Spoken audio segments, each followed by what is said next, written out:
والفجر وليال عشر والشفع والوتر والليل إذا يسر আল্লাহ রাব্বুল আলামিন জিলহজ মাসের ফজিলত সূরাতুল ফজরের মধ্যে প্রথম আয়াতের মধ্যে আল্লাহ ফজরের কসম করেছেন।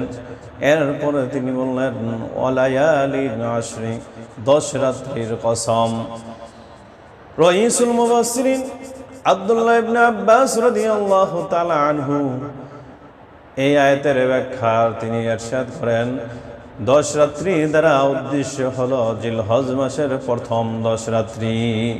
তিনি এই 10 দিনের 10 রাত্রির অনেক ফজিলত এই কথা এই আয়াত দ্বারা সাবেত করেছেন, প্রমাণিত করেছেন।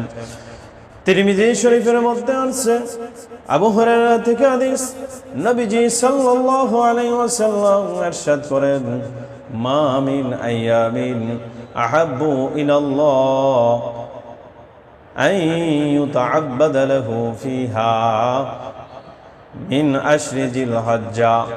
নবীজি সাল্লাল্লাহু আলাইহি সাল্লাম ইরশাদ করেন আল্লাহ পাকের নিকট বান্দার নফল ইবাদতের অধিক পছন্দনীয় ইবাদত হলো জিলহজ মাসের প্রথম 10 দিন ইবাদত অপেক্ষা আল্লাহ পাকের নিকট অধিক পছন্দনীয় আর কোনো ইবাদত নাই। নবীজি বলেন ইয়াদিলু সিয়ামু কুল্লি ইয়াউমিন মিনহা বিসিয়ামি সানাতা। এই 10 দিনের মধ্যে যে কোনো ব্যক্তি একদিন রোজা রাখবে আল্লাহ পাক তাকে সারা বছর রোজা রাখার সমতুল্য সওয়াব দান করবে। ওয়া কিয়ামুল লাইলাতি, যে ব্যক্তি এই 10 রাত্রের এক রাত্রে আল্লাহ পাকের ইবাদত বন্দেগী করবে আল্লাহ তাআলা তাকে লাইলাতুল কদরের সমতুল্য সওয়াব তার আমলনামায় দান করে দিবেন। জোরে কোন সুবহানাল্লাহ। আল্লাহ রাসূল বলেন এই 10 দিনের এমন ফজিলত, একদিন যদি রোজা রাখে তাহলে 1 বছর রোজা রাখার সমান তার সওয়াব দান করা হয়।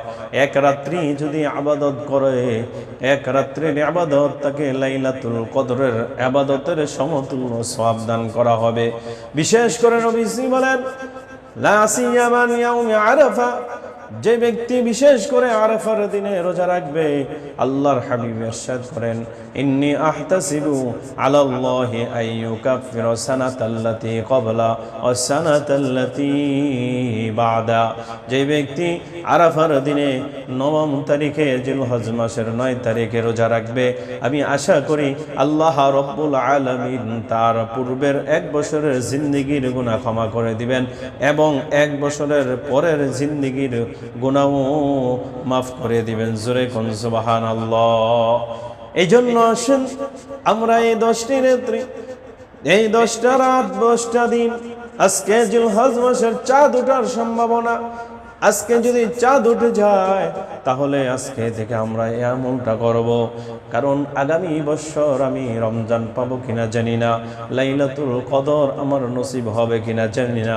যদি এই জিলহজ মাসের 10টা রাত্রি আমি ইবাদত করি, এক রাত্রির যদি আল্লাহ ইবাদত কবুল করে নেন তাহলে লাইলাতুল কদরের সমান সওয়াব আল্লাহ আমাকে দান করবেন।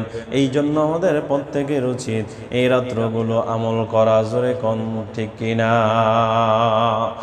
এবং নবীজি বলেন এই 10 দিন যদি কেউ আমল করে, 10 দিন যদি রোজা রাখে তাহলে সারা বছর 1 বছর রোজা রাখার সওয়াব আল্লাহ তাকে আমলনামার মধ্যে সারা বছর ইবাদত করার সারা বছর রোজা রাখার সওয়াব তার আমলনামায় দান করে দিবেন। এর জন্য আমাদের উচিত আজকের জিলহজ মাসে যদি চাঁদ উঠে যায়, যাদের আল্লাহ ক্ষমতা সমর্থন দিয়েছেন প্রত্যেক দিন রোজা রাখি, তাহলে সারা বছর রোজা রাখার সওয়াব আমরা পেয়ে যাব। আমরা সবাই নিয়ত করে নেই আল্লাহ পাক যেন আমাদেরকে এই 10 দিনে রোজা রাখার তৌফিক দান করেন। সকলে বলি আমিন। 2 নম্বর আরেকটি ইবাদত আমাদের এক আকাবির বলেছেন, তার জবান থেকে শুনেছি যে এই জিলহজের চাঁদ ওঠার যখন ঘোষণা হয়ে যাবে, চাঁদ ওঠার ঘোষণা হওয়ার সাথে সাথে ওই রাত্রিতে যদি কোনো ব্যক্তি সূরাতুল ফজরে 7 বার তেলাওয়াত করে, আল্লাহ তাআলা ওই ব্যক্তিকে সারা বছর পুরা 1 বছর যত পেরেশানি আছে সমস্ত পেরেশানি থেকে আল্লাহ তাকে মুক্ত করে দিবেন। যত রকমের পেরেশানি আছে, কত রকমের আমাদের পেরেশানি, অসুস্থতা, বিভিন্ন বালা মুসিবত, রিজিকের সকল পেরেশানি থেকে আল্লাহ তাআলা এই আমলটা যদি আমি করি, 7 বার যদি আমি ওই রাত্রিতে, যে রাত্রি জিলহজ মাসের চাঁদ উঠবে, ওই রাত্রিতে যদি 7 বার সূরাতুল ফজরটা আমি তেলাওয়াত করি, আল্লাহ পাক সারা বছরের পেরেশানি দূর করে দিবেন। জোরে কোন সুবহানাল্লাহ। আমরা আমলটা করতে রাজি আছি ইনশাআল্লাহ। আল্লাহ পাক আমাদেরকে এই আমলটাও করার তৌফিক দান করেন সকলে, আমিন।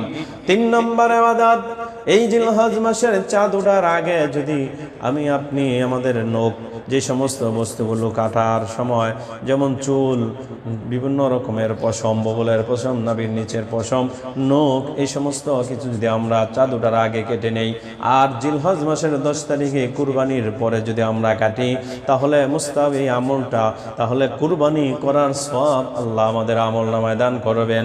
তাহলে আমরা এই আমলটাও আমরা করব ইনশাআল্লাহ, নিয়ত করে নেই। আল্লাহ পাক যেন আমাদের ধনী গরিব সবাই যারা কুরবানি করি অথবা যারা কুরবানি করি না, সবাই এই আমলটা আমরা ইনশাআল্লাহ করব। আল্লাহ পাক আমাদের এই আমলগুলো করার তৌফিক দান করেন। তাহলে 3টা আমলের কথা বললাম। একটা আমল হলো জিলহজ মাসের প্রত্যেকটি রাত শবে কদরের রাত, প্রত্যেকটি দিনের রোজা 1 বছরের রোজার সমতুল্য সওয়াব, এই আমলটা করব। 2 নম্বর, আমরা যেই রাত্রিতে জিলহজের চাঁদ উঠবে, ওই রাত্রে ঘোষণা হওয়ার সাথে সাথে 7 বার আমরা সূরাতুল ফজর তেলাওয়াত করব। তাহলে আমাদের সারা বছরের এই পেরেশানি আল্লাহ দূর করে দিবেন। 3 নম্বর, আমরা যারা এই হাতের নখ, চুল এবং পশমগুলো আমরা জিলহজ চাঁদ উঠার আগেই আমরা কেটে নিব, এবং এই মাঝখানে 10 দিনের ভিতরে কোনো কিছু আমরা কাটবো না, এবং কুরবানির দিন জিলহজ মাসের 10 তারিখ কুরবানি করার পরে আমরা আবার এই হাতের নখ, পশম বা চুল এগুলো দরকার হলে কাটবো, তাহলে আমরা কুরবানির সওয়াব পেয়ে যাব। এই আমলগুলো করার আল্লাহ পাক আমাদের তৌফিক দান করেন সকলে, আমিন।